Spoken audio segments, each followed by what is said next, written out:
तर इथे मी हे सर्व व्यवस्थित साफ करून घेतलेले आहेत, सर्व धुवून घेतलेले आहेत. ऍक्च्युली हे संपूर्ण माझ्या मिस्टरांनी सर्व साफ करून घेतलेले आहेत. कसे तोडायचे ते व्हिडिओमध्ये दाखवलेले आहे, ते तुम्ही पाहू शकता. ह्याच्यामध्ये मध्ये अशी कट मारून, जसं आपण कोलंबीला कट मारतो त्या पद्धतीने कट मारून त्याच्यामधला हा दोरा काढून टाकायचा आहे. जसं कोलंबी मधला काढतो त्याच पद्धतीने असेच हे सर्व साफ करून घेतलेले आहेत. इथे मी सुकं खोबरं घेतलेलं आहे अर्धी वाटी आणि एक संपूर्ण नारळ घेतलेला आहे. तुम्ही तुमच्या आवडीनुसार जेवढं लागेल तेवढं घेऊ शकता. कारण की इथे जी मी मच्छी घेतलेली आहे ना, याला शेवंड आणि पोची देखील म्हणतात. तुम्ही काय म्हणतात ते मला कमेंट बॉक्स मध्ये नक्की कळवा. हे मी जवळजवळ 4 किलो घेतलेले आहे आणि त्यानुसार मी इथे खोबरं घेतलेलं आहे.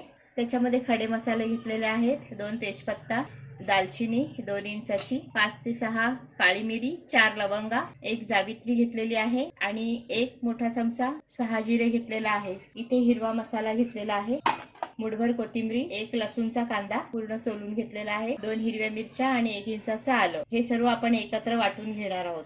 वाटण्यापूर्वी आपण हे संपूर्ण खोबरं आणि खडे मसाले भाजून घेणार आहोत. सुकं खोबरं आणि ओलं खोबरं मी खिसून घेतलेलं आहे. त्याच्यासोबत इथे 2 मोठे कांदे उभे चिरून घेतलेले आहे आणि ते आपण आता भाजून घेणार आहोत. गॅसवर मी तवा ठेवलेला आहे, त्याच्यामध्ये आपण कांदा भाजून घेणार आहोत. 1 चमचा तेल टाकायचं आहे आणि कांदा जो आहे ब्राऊन होईपर्यंत भाजून घ्यायचा.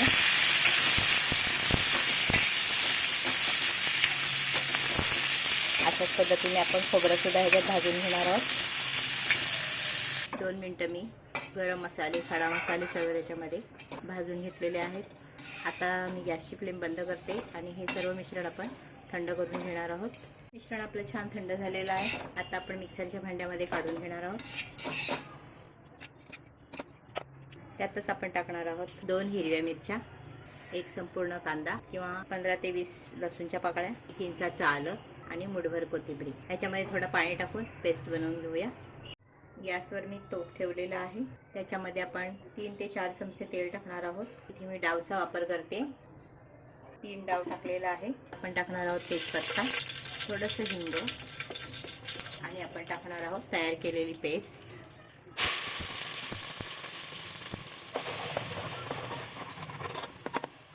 तेलात व्यवस्थित मिक्स करून घेऊ. त्याच्यामध्ये टाकणार आहोत आपण अर्धा चमचा हळद, 3 ते 4 मोठे चमचे आगरी मिक्स मसाला. इथे तुम्ही तुमच्या साठवणीतला मसाला वापरू शकताय किंवा मिक्स मसाला वापरू शकताय. व्यवस्थित मिक्स करून घ्यायचं आहे. मिक्सरच्या भांड्यामध्ये अर्धा ग्लास पाणी टाकलेलं आहे, तेच पाणी आपण ह्याच्यामध्ये वापरणार आहोत. चांगली उकळी काढून घ्यायची आहे.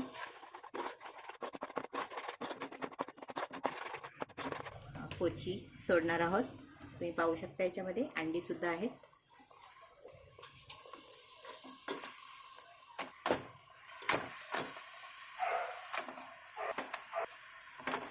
त्यातच तुम्हाला जेवढा लागेल तेवढा तुम्ही पाणी ह्याच्यामध्ये वापरू शकताय. मी याच्यामध्ये 1 लिटर पाणी ओतलेलं आहे. आता हे आपण छान शिजवून घेणार आहोत. यावरती झाकण ठेवते. उकळी आली की नंतर आपण त्याच्यामध्ये मीठ टाकणार आहोत. 15 मिनिटं झालेली आहे, मस्त उकळलेलं आहे, छान सुगंध येतोय.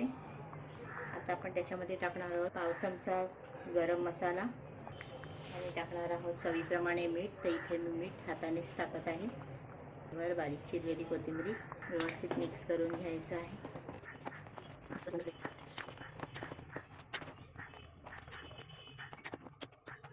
आपली शेवंड छान शिजलेली आहे. 5 मिनिटं आपण शिजवून घेणार आहोत. मीठ मसाले एकजीव व्हायचं. 5 मिनिटं झालेली आहेत. पाहू शकता मस्तच झालेलं आहे. सर्व शेवंडांचा कलर बदललेला आहे आणि छानच शिजलेले आहेत. शेवंड शिजायला फक्त 25 ते 30 मिनिटं लागतात सर्व मसाले एकजीव व्हायचं. आता मी गॅसची फ्लेम बंद करते आणि सर्विंग प्लेटमध्ये काढून घेते. हा रस्सा तुम्ही चपाती, भाकरी, भाताबरोबर खाऊ शकताय. दुपारच्या रात्रीच्या जेवणामध्ये घेऊ शकताय. तुम्हाला हा व्हिडिओ कसा वाटला हे तुम्ही कमेंट बॉक्समध्ये नक्की कळवा. आवडल्यास व्हिडिओ खाली लाईक करा, फ्रेंड्स फॅमिली बरोबर शेअर करा.